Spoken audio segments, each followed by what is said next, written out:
Again, before I go over to specifying what programs we have for the second tranche, one quick look at some major reform steps which are in the pipeline. You know, the labor codes related matter is in the Parliament. Some reports are also with the Standing Committee. We are committed to making it better for the workers, and the workers' welfare is top on our agenda. I very will quickly run through some of the points. All this is going to be shared with you in any case, but quickly I will highlight the fact that the minimum wages at the moment is applicable only to 30% of all the workers. We want to make it universal. We want to give that right to minimum wage universally to all workers. So that is one of the major things we are working towards, and as you know, it's all discussed in the Parliament. It is getting, work is done in the Parliament, it is happening there, but I'm giving you some of the highlights. Second is also the regional disparity in minimum wage which exists. We are trying to get over that problem, to get over the disparity which prevails by saying if there can be a national floor wage concept which can be accepted by all the states, so that the disparity which prevails between states of minimum wages can be gotten over.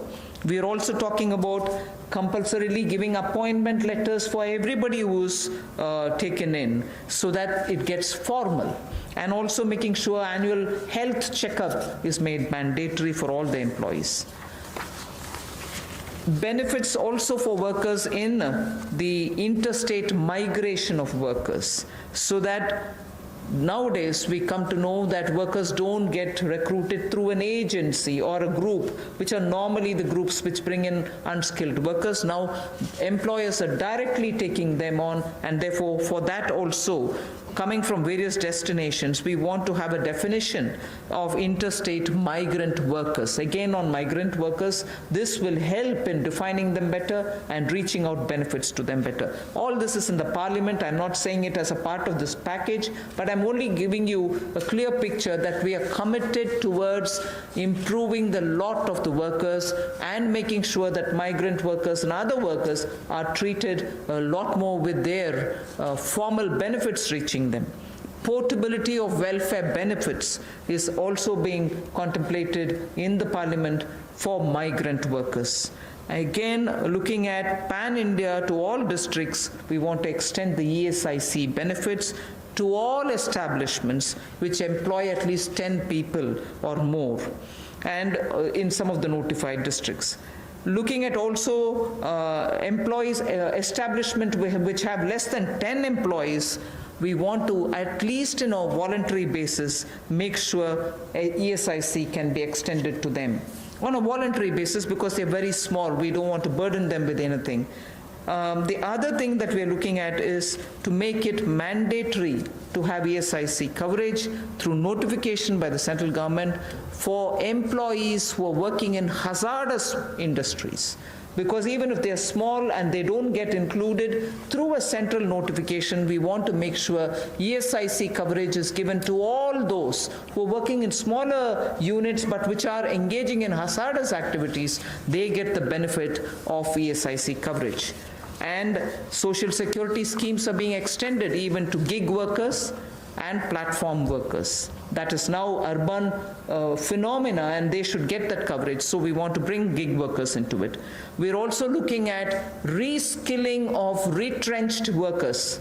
Now in the context of COVID, this was all designed before, but in the context of COVID, we probably will have a situation where a lot of retrenched workers will need to have a reskilling exercise.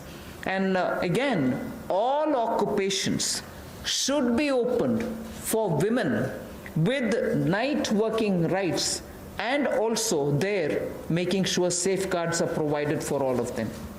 Provision also for social security funds for unorganized workers, and gratuity to be given for fixed term employment. So these are some of the things which are our commitment, which is revealed in the labor codes. 44 labor different acts have all been now compressed with extensive discussions and consultation I must appreciate the Ministry of Labour, the Minister, Senior Minister, Gangwarji, together with the Secretary, have engaged with all strata, all stakeholders, all strata of workers, to make sure that their concerns are addressed, and therefore the possibility of having those 44 laws being reduced to 4 codes.